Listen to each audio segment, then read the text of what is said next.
안녕하세요. 김프로 김동환입니다. 저희 3프로TV와 US닥이 글로벌 주식 투자 전문가 자격증 시험을 이번에 만들었는데요. 점점 그 중요성이 커지죠. 해외 투자에 대한 지식과 능력을 검증하는 글로벌 주식 투자 전문가 자격증. 금융위원회에 정식으로 등록된 민간 자격증으로서요. 올해 벌써 4번째 시험을 치르게 됐는데요. 지금까지 총 200여 분이 이 자격증을 취득하셔서 이 치열한 금융시장에서 글로벌 투자 전문가로 활발하게 활동하고 계시죠? 여러분들도 이 자격증과 함께 여러분들의 꿈에 한 발 더 다가가 보시죠. 응시하고 싶은 분은요, 미주미.co.kr로 접속해 보시면 되겠습니다.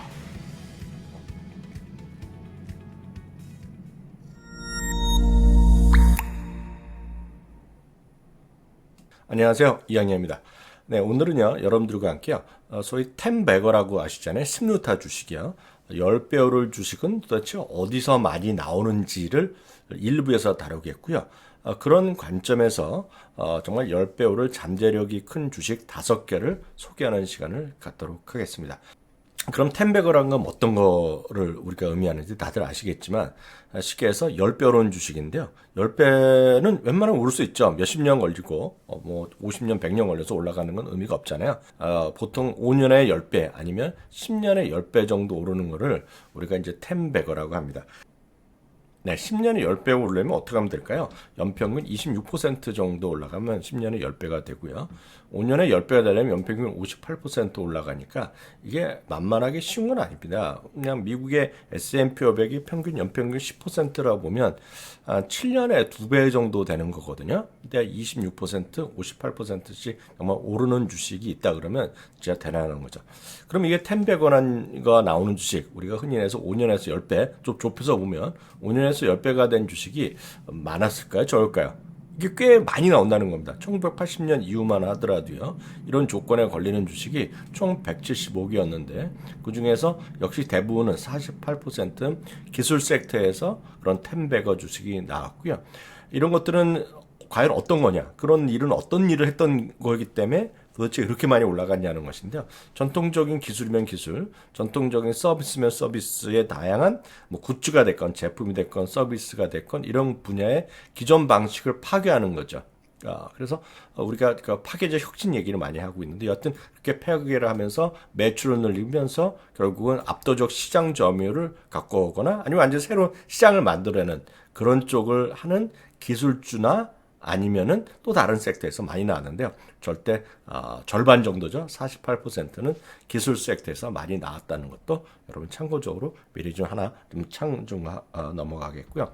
거기에 이제 대표적인 것으로 얘기됐던 것들 우리가 지금이 하면 아무것도 아닌 것 같지만 이거 보세요. 인텔 같은 경우에도 1990년대 중반에서 말까지 10배가 깔끔하게 나는 것들이 나오는 거죠. 대표적인 사례가 델 컴퓨터도 10배가 났었고 마이크론 테크놀로지도 5년에 10배가 났었고 인텔도 났었고 마이크로소프트도 났었고 이런 것들이 대표적인 텐베거 주식들이었다는 거죠. 그래서 베런즈나 이런 자료에서 기사에서 소개하는 내용들은 이렇게 불가능한 것이 아니라 자주 나오는 것들이다라는 것을 갖고 얘기를 하는 거다라고 이해하시면 되겠고요. 기술 섹터 다음은 임의 소비재 섹터가 많았다고 합니다. 이건 상당히 의외인데요. 전체 사례 17% 정도는 임의 소비재에서 나왔다고 결과를 냈고요.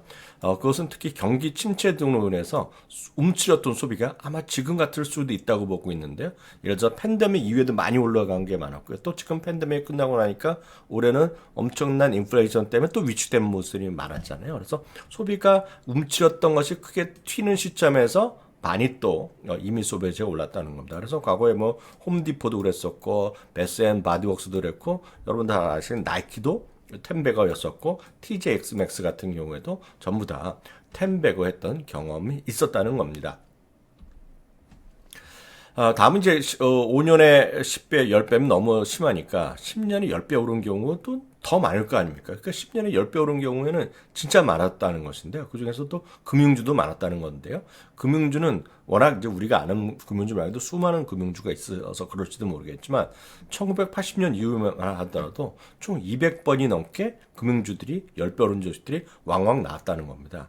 웰스파고도 10배 오른 적이 있었고요. JP 모건도 10년에 10배 오른 적이 있었고, 아메리칸 익스프레스도 10년에 10배 올랐고, 알파 같은 경우에도 10년에 10배가 올랐었다는 것입니다. 그래서 그만큼 우리가 불가능할 것 같고 그렇게 쉽지 않을 것 같지만 꽤 많은 것들이 5년 내지 10년에 걸쳐서 10배 오른 주식이 꽤 많았다는 것입니다. 그러면 이제 진짜 궁금한 것은 다음번은 10배가 오를 주식은 어떤 것이겠냐는 것인데, 우리가 정확히 어떤 걸 알 수는 없지만 베런스는 앞서 말씀드렸던 알리앙스 번스타인의 자료를 인용하면서 역시 이번에도 기술 섹터와 이미 소비재 섹터에서 많이 나올 확률이 크다라고 하고 있습니다. 특히요, 올해는 2022년 하락률이요, 11월 24일 현재요, 기술 섹터가 무려 22.7%가 빠졌습니다. 이것도 많이 회복한 거가 되겠고요. 이미 소비재 섹터는 30.2%, 여기는 대표적으로 아마존과 테슬라가 들어가 있는데 테슬라가 50% 이상 떨어졌잖아요. 그러니까 S&P 500이 15.5%보다 기술 섹터나 이미 소비재 섹터가 훨씬 떨어졌고 있기 때문에 절대적인 가격대가 상당히 좀 저렴하고 경기가 회복되고 뭔가 살아있다 그러면 그런 것들에서 앞으로 5년 내지 10년에 걸쳐서 10배 오를 주식들이 의외로 이런 쪽에서 더 많을 가능성이 크다라는 거죠. 여기서 하나 더 들어가 보겠습니다. 그럼 기술주에는 왜 이렇게 많이 내렸냐는 거죠. 금리 상승에 따른 밸류에이션의 부담, 이건 너무나 교과서적인 이해가 되겠고요. 그러다 보니 경기 침체 우려 등으로 인해서 클라우드면 클라우드, 이커머스 등으로 빠르게 기술 트렌드로의 그런 시장으로 커지던 시장에서 최근에는 전환 속도의 성장성이 둔화된 것이 대표적인 얘기가 되겠고요. 그렇지만 여전히 성장 잠재력만 봤을 때는 여전히 최고 수준이라는 것입니다. 특히 금리가 다시 갑자기 크게 올라가지 않을 경우에는 기술 섹터의 회복세가 빠를 것으로 회복된다는 것이 바로 베런스 기사의 핵심 내용이 되겠습니다. 그러면 이미 소비재는 어떠냐? 이미 소비재도 거의 마찬가지라는 겁니다. 왜냐하면 이미 소비재 섹터도요, 인플레이션이 완화되면 그리고 금리가 하락 시에는 소비도 급속히 회복될 수 있다는 것이 이들의 시각이 되겠습니다. 그렇기 때문에 실제로 다음 10배거가 많이 나올 섹터도 역시 올해 가장 안 좋은 성과를 보이고 있는 기술주라든가 이미 소비재 섹터에서 많이 나올 수 있다는 것입니다. 물론 가장 쉬운 것은 종목 우리가 찍을 수가 있는 것이 아니기 때문에 현실적으로 ETF 같은 것도 상당히 현실적으로 가능성이 있겠죠. 대표적인 ETF 투자로 베런즈에서 소개하는 것은 두 가지입니다. 엑셀K는 이제 대표적인 기술주 ETF의 총합이 되겠는데요. 물론 이런 것들은 10배나 하기 쉽지 않겠으나 대표적인 ETF를 한다면 엑셀K가 있겠고요.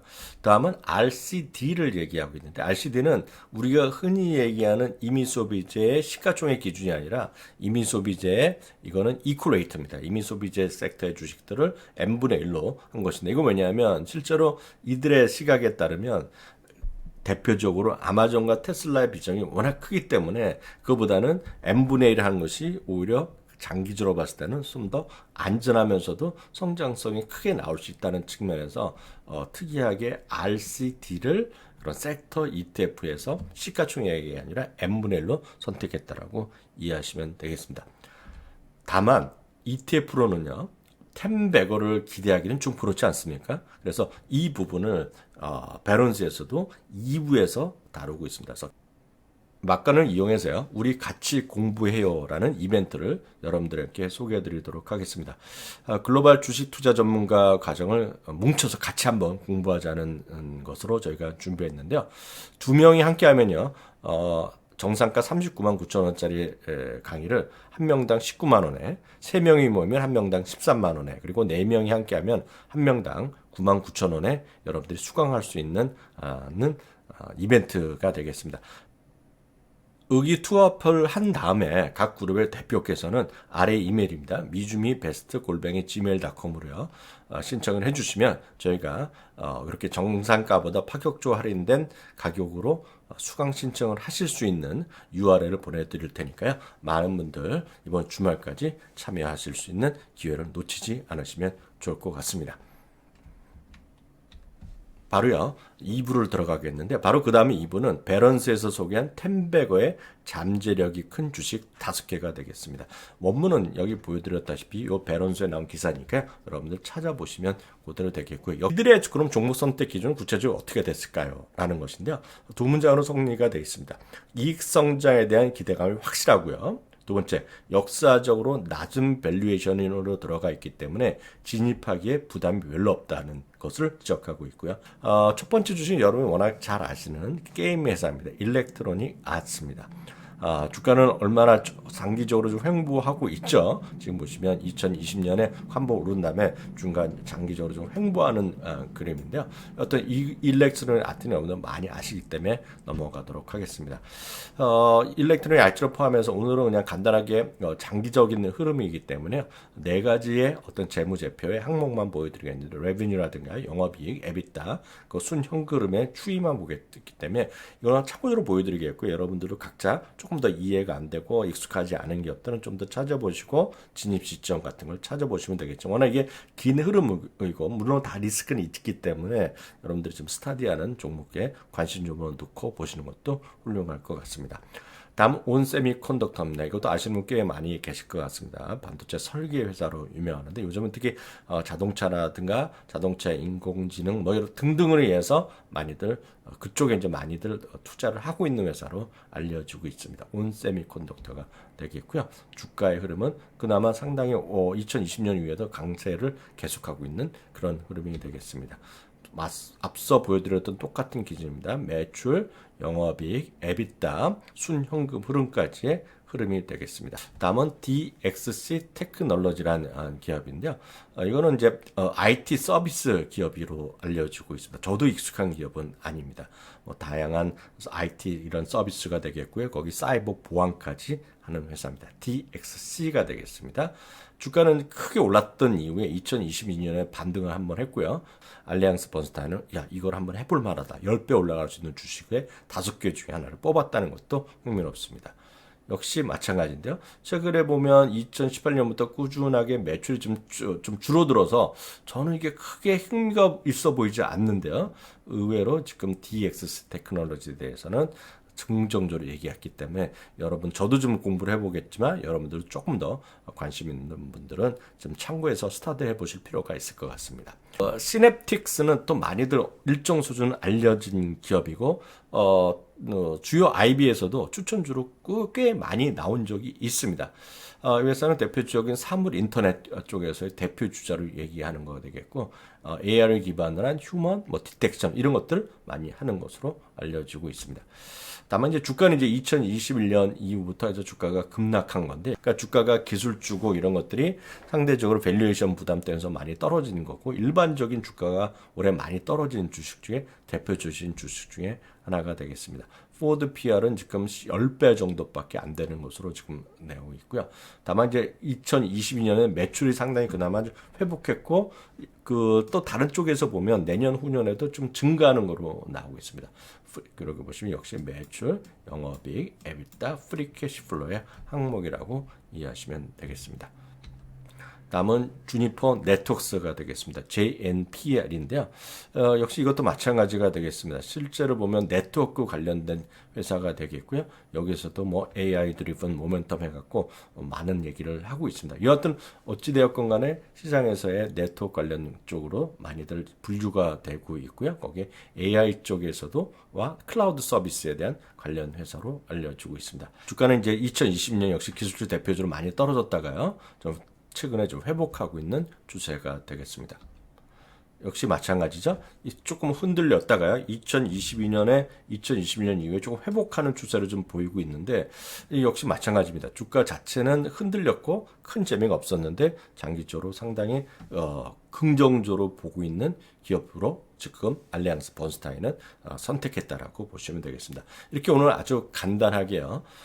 템베거에 대해서 알리앙스 번스타인이라는 독립 리서치 기관에서 준비하고 스터디한 그런 템베거에 대한 기준, 그리고 어떤 섹터가 좋았는지, 그리고 이들이 기준으로 선정한 잠재력이 큰 5종목까지 간단하게 소개하는 시간을 가졌습니다. 투자에 도움을 받으셨으면 좋겠습니다. 감사합니다.